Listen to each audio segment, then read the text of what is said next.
that he allowed me to at least just be a blessing to him and allow him to go on about his merry way with a thought and an invitation to accept his own and be his original self.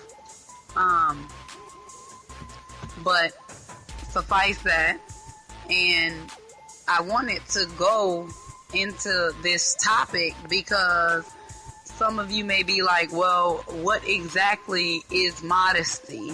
What exactly is it to be virtuous?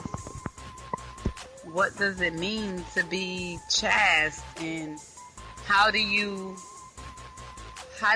deal with these things, basically?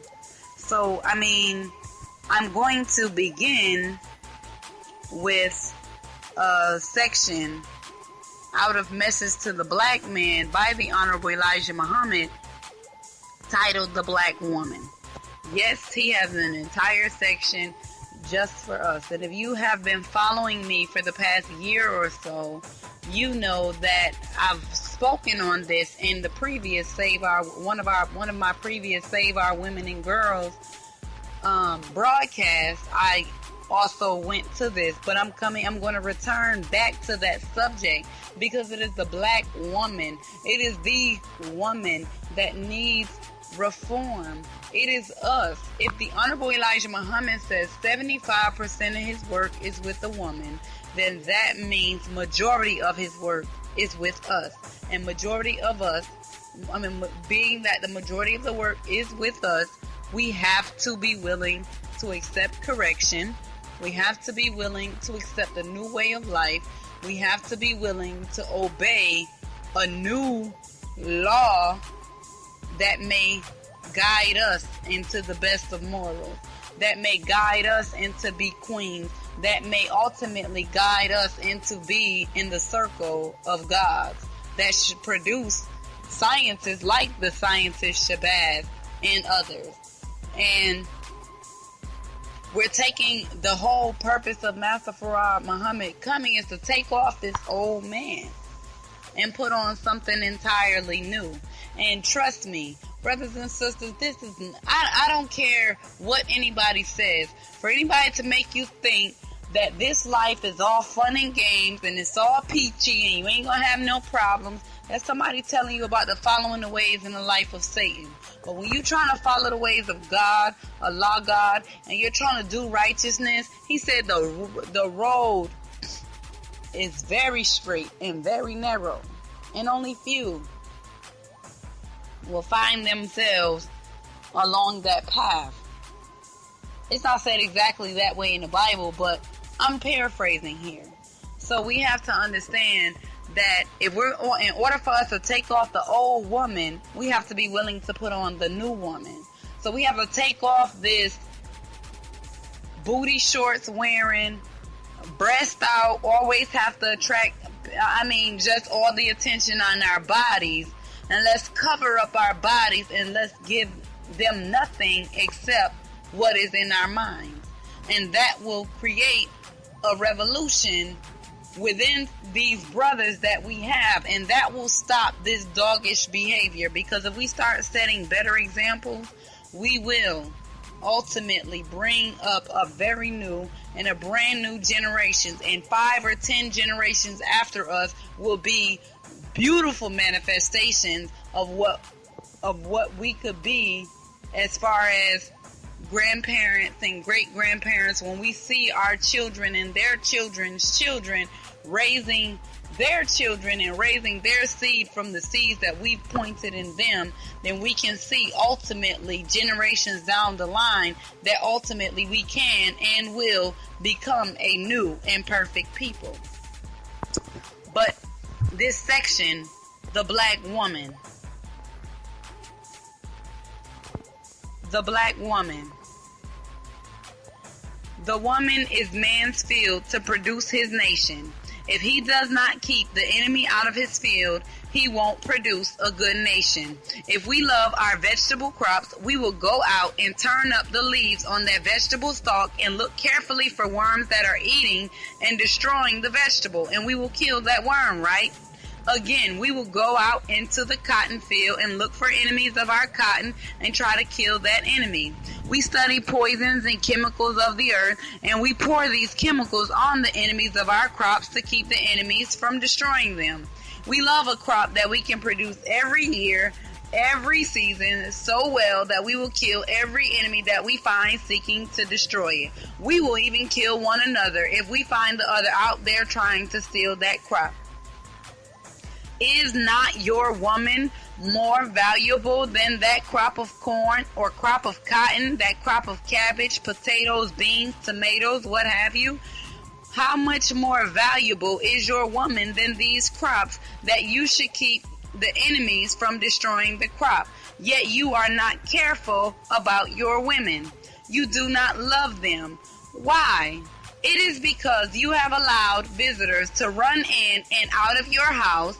Thus, they have destroyed your love for your woman, and your woman has not the love for you that she should. That is a good sign. Until we learn to love and protect our women, we will never be a fit and recognized people on the earth. The white people here among you will never recognize you until you protect your woman. The brown man will never recognize you until you protect your woman. The yellow man will never recognize you until you protect your woman. And the white man will never recognize you until you protect your woman. You and I may go to Harvard, and we may go to York of England, or go to Al-Azhar in Cairo and get degrees from all these great seats of learning, but we will never be recognized until we recognize our women. On visiting with a couple of my sons in what they call the Near East in 1959, I began in Turkey. We traveled from Turkey down to Africa to Ethiopia and the Sudan. We visited Arabia, Mecca, and Medina, and we visited Pakistan. We returned home from Lahore, Pakistan on or about the 6th of January, 1960. We didn't even find on that entire tour such a thing as not recognizing the black woman. Everywhere we went, the black man recognized his woman. He had great respect for her. We dined in many of the top homes, as you say in slang. We dined with some of the most influential people of these countries, government people. In some of their homes, we never did see any of their family, only men. The waiter was a man or a boy, not any woman. My beloved brothers in America, you have lost the respect for your woman, and therefore you have lost the respect for yourself. You won't protect her, therefore you can't protect yourself. She is your first nurse. She is your teacher. Your first lesson comes from your mother. If you don't protect your mother, how do you think you will look in the eyes of other fellow human beings? This is an excerpt from Message to the Black Man in America by the Honorable Elijah Muhammad. Now, with us, some of us don't have that so-called protector in our lives or what have you, but we do have ourselves to protect us. And one way in the MGT that we talk about our own protection and our security is the way that we dress. Because if you're dressing invitational, where you have on short mini skirts and where you can see the thong in your backside, if you think about it, just stop for a moment and think with me for a moment. Majority of the missing women and girls that are found dead, molested, raped, and all kind of savage behavior done to them, around them, about them, what have you. I would say this is not any given statistics, but this is just from what I've seen on the news and other places. About 98% of these women had on very short clothing. they did not have on very many clothing to cover them. Sick individuals, if they see a woman with clothes on, they go the other way. Why? Because they know that there is a struggle behind a woman who has on her proper foundation, on her proper underwear, who has on stockings that's not revealing her bare legs, who has on a girdle and what have you, the proper foundation. Whatever you have been taught that the proper foundation is, that's what it is. But if you have not been taught what the proper foundation is, at least having on underwear that covers your entire behind, at least have on stockings so you don't have your bare legs, at least have on the girdle so you can keep your form from moving all about every which way, so everybody can see what shakes and what don't. Having on the proper foundation. And maybe what I just said is not the proper foundation, but I know when I go out, I don't ever have on anything less than one layer. I don't just go out with regular underwear and whatever. I at least have on other things, a tank top up under my shirt, so that even if the shirt is sort of sheer, you cannot see through it. Why? Because one, if you have on the extra layers, if it is very hot, you may think, well, the more clothes you have on, the hotter it is. Actually, that's not the case. The more layers you have on up under whatever it is that you have on, it gives your body a chance, especially if you have on cotton undergarments, it gives your body a chance to absorb the moisture so that your body can breathe, and you will not be what we would say, like if you sweat and you have on a tank top, instead of it getting on your shirt and you having all kind of on your beautiful garments, you have all kind of armpit sweat, the yellow stain. Instead of you having that, you will have on an undergarment so that it catches all of that and you're still able to catch the breeze. But modesty, it's not just a way that we dress, but it's also a way of life. It is also a way to carry yourself. One, I'm going to define modesty, or the word modest. And the word modest means, bear with me just one moment, modest. Not very large in size or amount. Not too proud or confident about yourself or your abilities.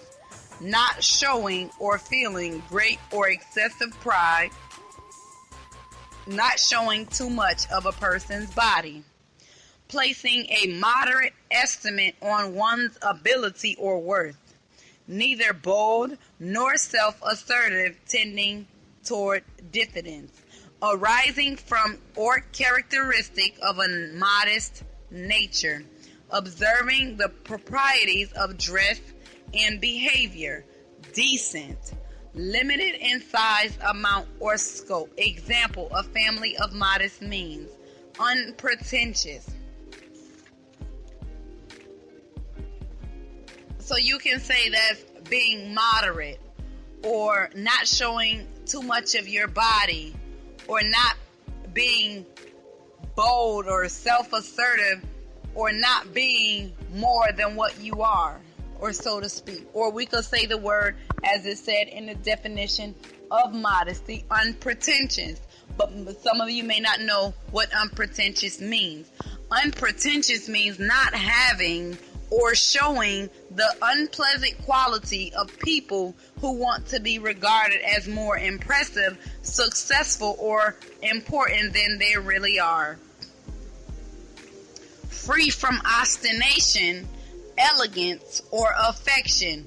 Modest.